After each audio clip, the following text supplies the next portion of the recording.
Hey Bridgehampton families, and welcome to our district. We want to thank everyone for attending our budget forum tonight.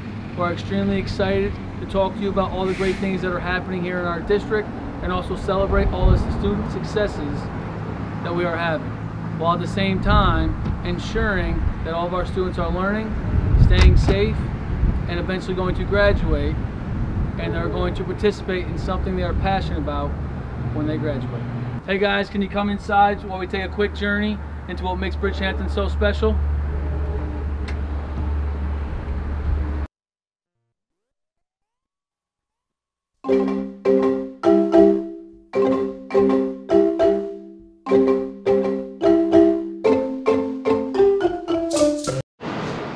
We're standing outside the new gymnasium in a special part of our new expansion. As you can see, this is the B cutout of our old gymnasium. It will stay here forever, enshrined, so all of our students, staff members, and all community members will be able to see it. But before we go into the gymnasium, let's pass it over to Mr. DeRosa to see our new fitness center.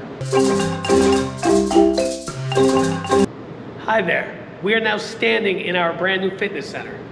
Over the course of this year, while our gymnasium was under construction, we've used this space as a studio to ensure that we can still have our PE classes. Over the course of the next month, we are going to be filling this space with brand new fitness equipment that will allow people to work on their cardiovascular fitness as well as muscular strength and endurance and all other facets of fitness. Follow me next to the gymnasium where I'll let you know a little bit more about it.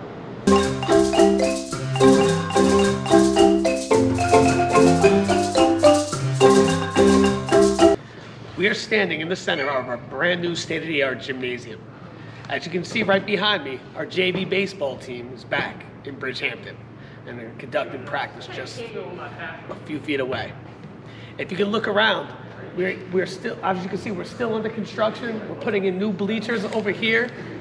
We have a brand state-of-the-art scoreboard in our district, and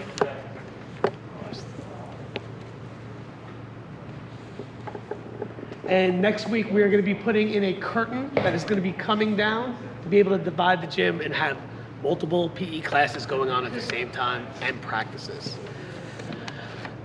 Our basketball team and cheerleaders were able to take the court this season, and we were able to live stream those games for you at home.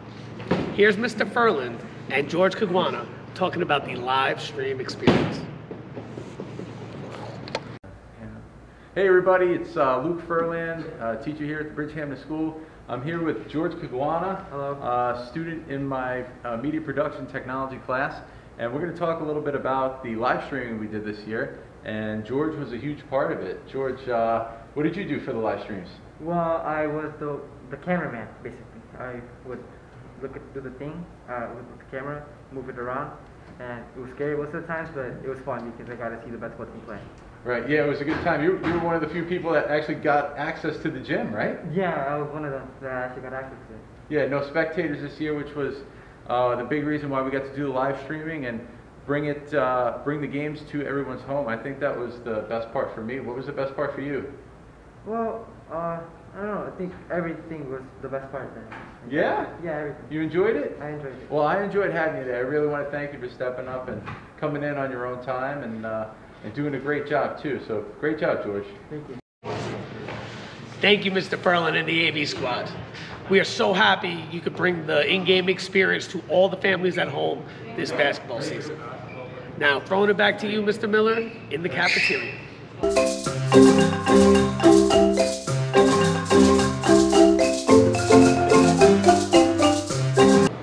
Thank you so much, Mr. Rosa. We're here in our new state-of-the-art cafeteria.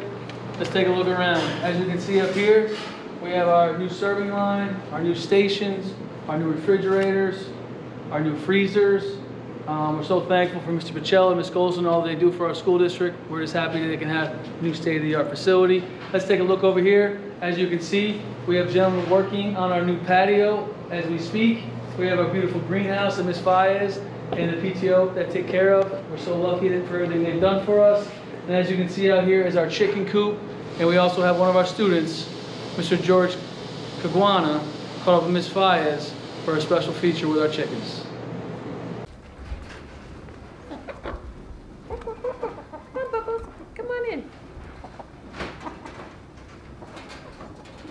Hi everybody, I'm George. Today I am with Miss Fires here, and today we're going to be talking about the chicken theory from Bridgehampton. Hi George, how are you? I'm good, how are you? Very well, thank you. Thank you for coming. That's good. So today I'm going to be asking you a couple of questions about the chicken theory. And with question number one, why chickens out of like any other type of animal? Oh, well, I'm so glad you asked that. We have a class here at Foundation, and part of that is learning about animals. So in the past we had gone to a farm, an actual farm near here that had a lot of different animals, but we couldn't do that this particular year, and so we decided to choose an animal and study it. And the students asked to study chickens, and then they wanted to get them. So these chickens were chosen by the students, and they did all the research on them. So it was just easier to have chickens than we couldn't have a cow or a pig or anything like that. So chickens seemed to be the easiest thing. Okay, so for question number two, how do the chickens like educate the little kids or like the big kids here in the school? Oh my God, I think that is such a terrific question, because we think like, how do we use chickens to educate everyone? But they are actually educating us, aren't they? It's a really cool concept. So I think that's like the best question I've been asked for a really long time. They educate us because we have to take care of them, right? And they give us a lot of joy. I think from what I've seen during recess and things like that, everybody loves to come over, everybody loves to feed them.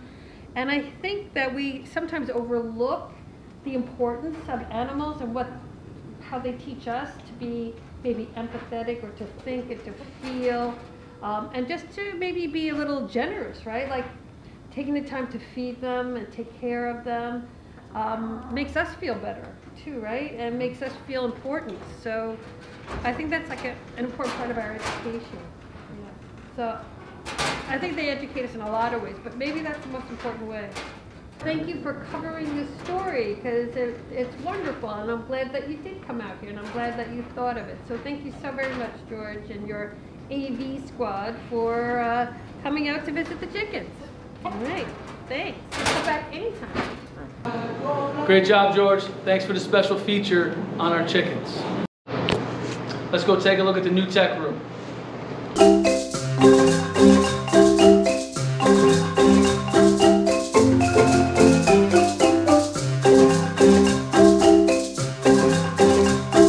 Hey everyone, welcome to the new tech room. It's a really nice space. Over there we're going to have a nice new computer room, and in here we're going to have some really nice equipment that the students can use to make some real high quality technology projects. Let's take a look at one of the projects that we did in my classroom this year using the brand new laser cutter. Alright, so now we're going to focus on the leather patch hat really quickly. This is a fan favorite, brand new this year with the brand new laser cutter. So this is where we're headed right here. Look at that beautiful hat. So this is a faux leather material that we're using. So I'm going to bring you into the laser. We're going to get started, and we're going to make one of these really awesome hats. So let's go.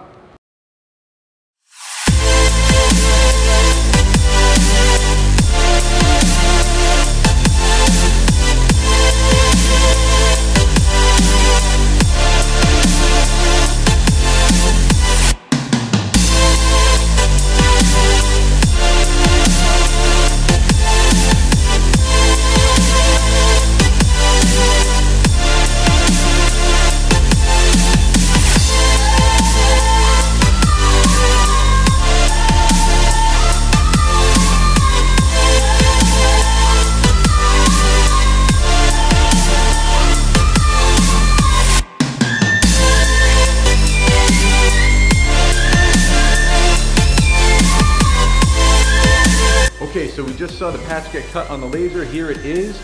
Now we're going to put that laser cut patch on the hat. We need the hat, we need an adhesive, and we also need something to spread the adhesive out with. So I'm going to take you in, and we're going to finish up this project.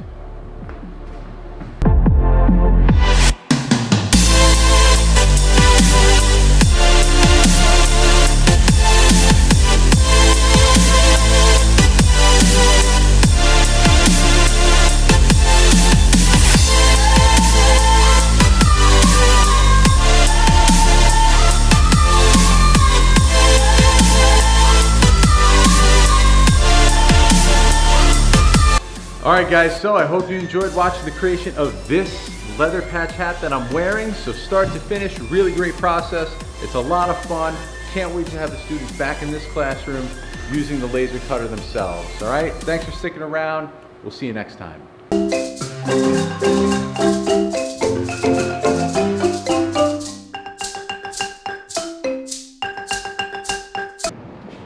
All right, Bridgehampton, we're here in one of the new science classrooms. There are 2 total. As you see from looking around, brand new fish desk, brand new lab equipment, state-of-the-art facility, a huge upgrade from what our students were utilizing prior. So we're going to continue to enhance the science curriculum, and this is just the first part.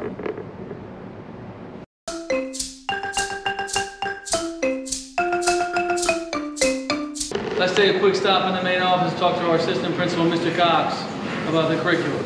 When highlighting curriculum, it's important to note that curriculum is a set of lessons, assessments that are given, and the content that students learn day to day. But to ensure its effectiveness and delivery of that curriculum, the driving force of that is the teacher. As we reflect back on the onset of this year, there were many unknowns. We welcomed our elementary back every day, and having been out of school for 4 months prior to summer and with the new protocols in place for a safe return, we weren't just welcoming back students and staff, we welcomed back all the emotions that came with them. And with the excitement, the fear, anxiety, and unconditional methods of learning, we have and continue to maintain a high level of expectations from students.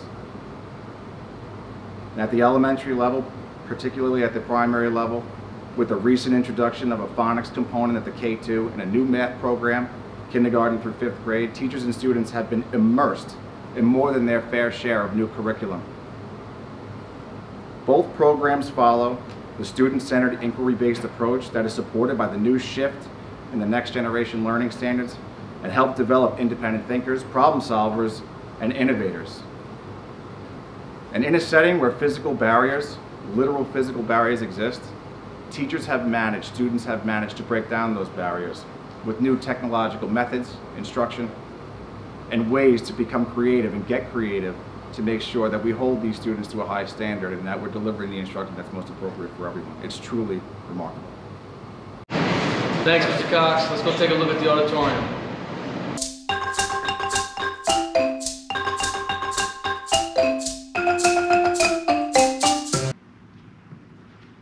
All right, Bridgehampton, we're standing here in our new auditorium. I'm standing in place of the old B. You take a look over here on the wall. In 2 weeks from now, there will be 150 seats being placed here. They will be on a remote setting where they can go in and out with a keypad only. This year, we all know how hard it's been for everyone. We know how much each of us has sacrificed or given up throughout the school year. We have all faced challenges. We have all been through our ups and downs. In these hard times, a family grows stronger. We should reflect on the areas that we are thankful for. Look at all the obstacles we have overcome. Look at how much we have learned together and how much more time we were able to spend with our families. In this unique year, our elementary school remained in person. Our teachers and support staff worked harder than they ever have with a new curriculum and with new safety protocols. Our secondary school became masters at distance learning, continuing to educate students at home while still maintaining a robust course catalog such as 7 advanced placement courses, AP Scholars, and 100% graduation rate last year. When tested, our staff arose to the occasion, but it is our students that mean the most to us. That is why each of us feel extremely honored and appreciative to work in such a close-knit community. As the school year comes to an end, we are diligently planning for a safe and successful school year. Starting in the fall, we will fully reopen our state-of-the-art facility that will continue with the 21st century learning of all of our students. I want to thank you so much for attending our budget forum tonight, and hopefully we will continue to support our students, our staff, and all of our stakeholders here in the Bridgehampton School District.